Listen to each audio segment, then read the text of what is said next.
Alright, B3. What do I want to play against B3? Let's play this. Just a standard.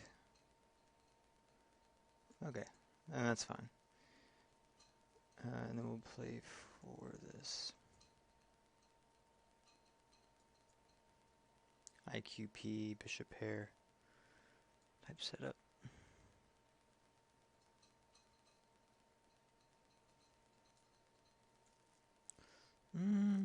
What do I want to do here?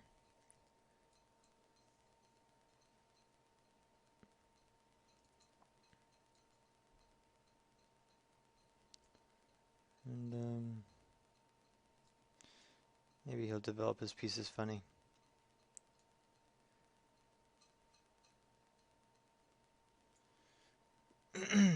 Something like that. And I'm turning knight d3 and knight c2. If he plays knight a3, I'll take. c3, I'll take. Kind of hinders his development a little bit uncomfortable. Yeah, bishop f5. Bishop f5, yeah. So there's no rook c1. Rook c8's coming. It's gonna sacrifice the exchange. Overall, pretty decent position.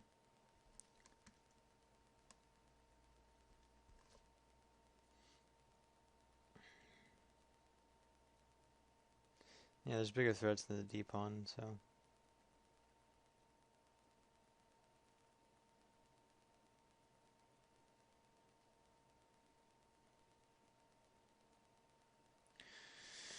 Alright, we'll see what he plays.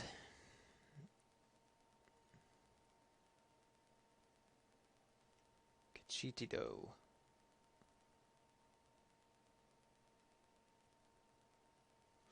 Yeah, I don't think that's possible. But okay.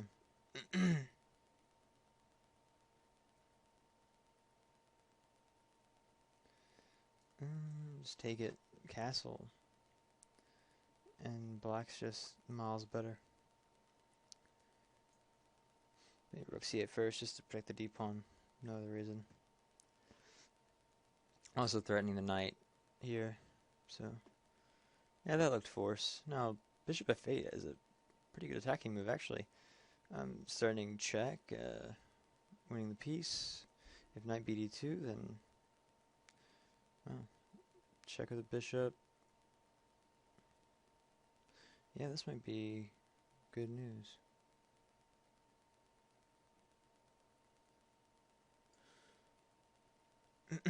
Yeah, so let's just sacrifice the exchange because the queen can't take. Yeah, check. Just deflects the only defender of the queen. I didn't want to give him time for knight bd2. Or knight e2, sorry. It seemed to hold things together. So he has to give this up. There is that move, but I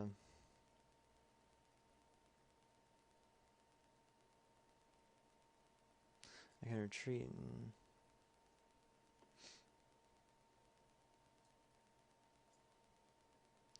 let's play here. He's gonna probably play, yeah, and then we'll attack the bishop. Allow him to play there. After we castle, we can take on e3. And his center's pretty broken, his king's exposed. Let's attack the rook, attack the d4 pawn. I just don't see any tactics for white.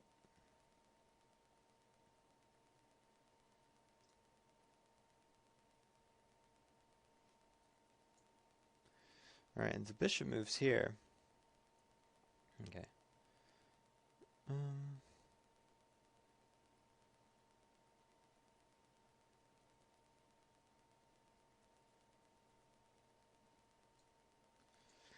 Let's just trade down the pieces. Should be nothing to worry about. Okay, wins a pawn here.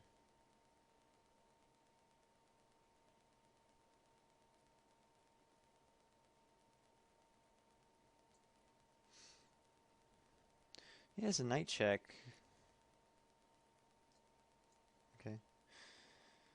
I just don't see anything. I just don't see anything. Check wins a piece, so.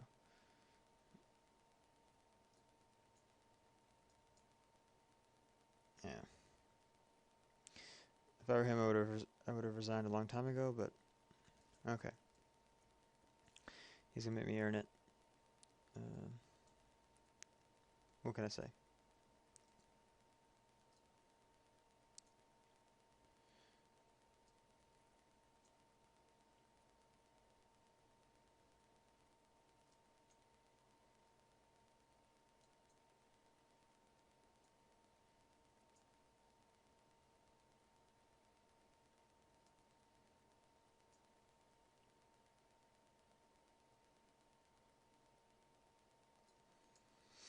Alright.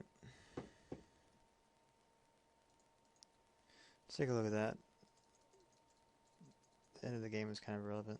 This opening, terrible. I mean, he put his pawns on the right squares. I got a IQP for nothing, but I did get this Queen A5. It's just diagonal. The idea was just to give him awkward pieces. Knight C3, not the right idea.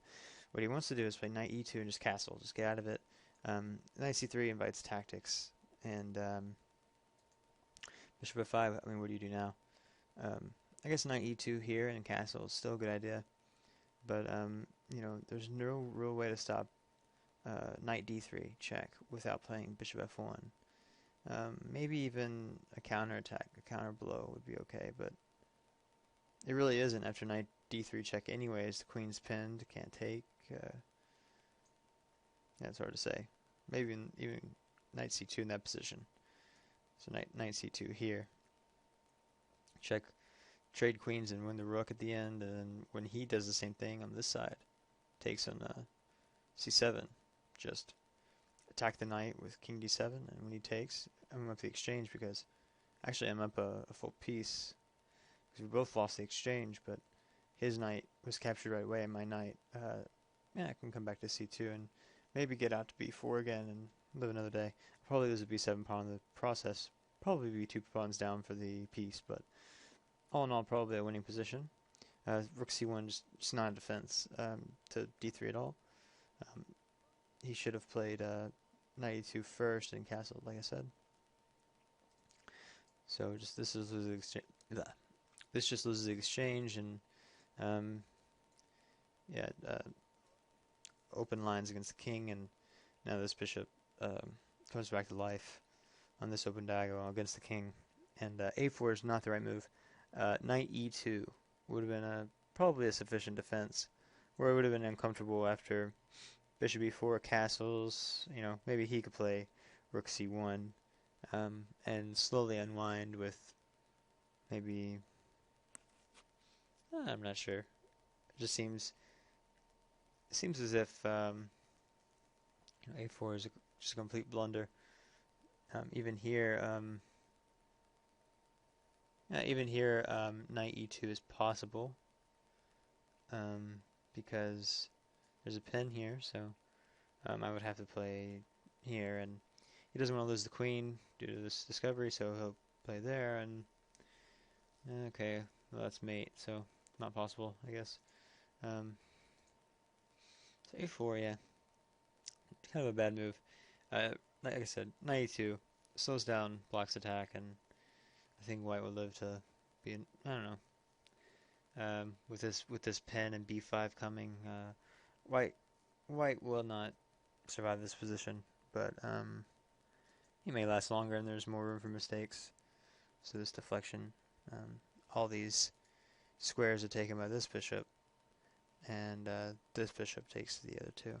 So there's no room for the king to defend the queen.